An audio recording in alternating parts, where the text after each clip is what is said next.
guys, welcome to another episode of the Whiskey Diaries. My name is Martin Lang and we're here at Death and Taxes, and we're going to be talking today about Johnnie Walker, specifically Johnnie Walker Blue Label. A little bit of history. We're not going to go through everything because the history goes 200 years ago and there's a lot of information out there. We're just going to touch on the key facts that make you understand why Johnnie Walker Blue is what Johnnie Walker Blue is. Now, initially, Johnnie Walker started as a grocery. They used to blend wines and teas and later on whiskies. Started by John Walker and then eventually got taken over by his son Alexander Walker. The reason why we name Alexander is because Alexander is the one that eventually took the business from just basically doing 8% of whiskies to actually doing 90 to 95% of whiskey. At that time, blended whiskies were illegal, so he was basically creating like single malts, single blended malts, kind of like a vatted whiskey. And then later on in 1860s, when the excise actually got passed on and they're allowed to make blended whiskies, he focused specifically in doing single grain, like grain whiskies blended with malted whiskies, grain and malted whiskey, basically.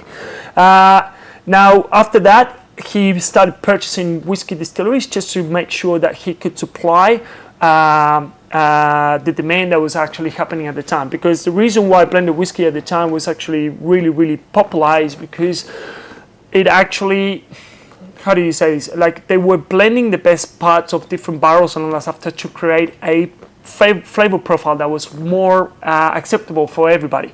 Also, cognac at the same time in the 1860s, 1870s, cognacs went through something that was called the phylloxera disease, actually 1900s, that basically killed all the cognac supply. Now, at that time, Alexander saw a very good opportunity just to start replacing cognac with whiskey. Anyway, we won't go into massive history details, but the main thing is that they started buying distilleries from the 1900s onwards. So they got Cardew initially. Cardew was the first one. They got Clynelish, they got Talisker, they got Dalwayne, and they kept buying distilleries over and over the course of the year, to the point that there's, in Johnnie Walker Red, for instance, there's about 30 whiskies that goes into the blend. Johnnie Walker is very mysterious in that sort of way that they don't tell you how many whiskies or what whiskies goes in there, but they say that 1 out of 10,000 casks goes into these ones. All the bottles are numbered. They come in a really nice fancy box, and is currently the most expensive blended whiskies that you can get.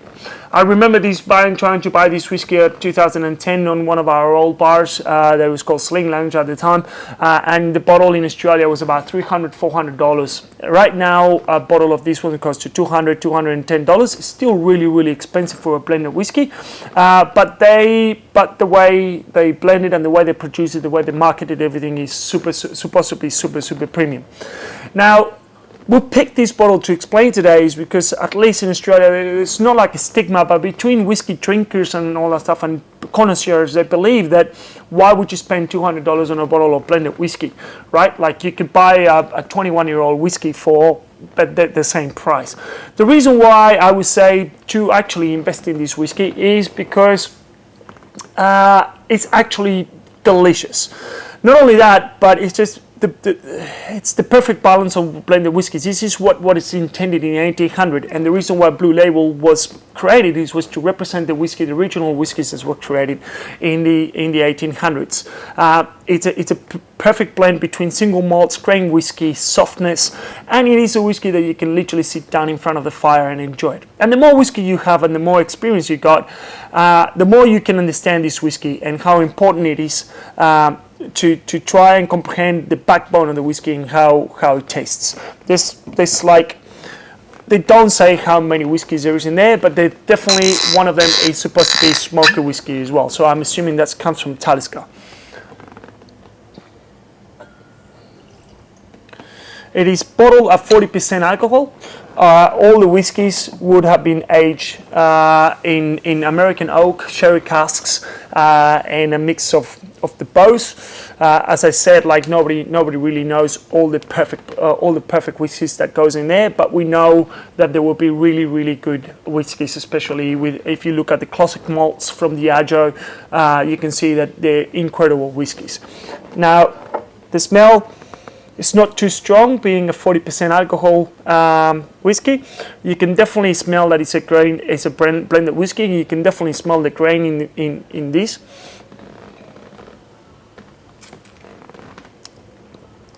But then the palate and the whiskey in itself is actually really, really, really well balanced. You get a front palate, you get a middle palate, and then you get a back palate. You got notes of chocolate, dark chocolate. You got notes of smoke. There's definitely a little bit of smoke there. I would say probably around the 4 ppm mark, but it's actually delicious. I would definitely recommend it as an addition to anybody's library, and just to enjoy with it by yourself or with a couple of mates. Hopefully you enjoy these ones, and slange a bar, and we'll see you next time.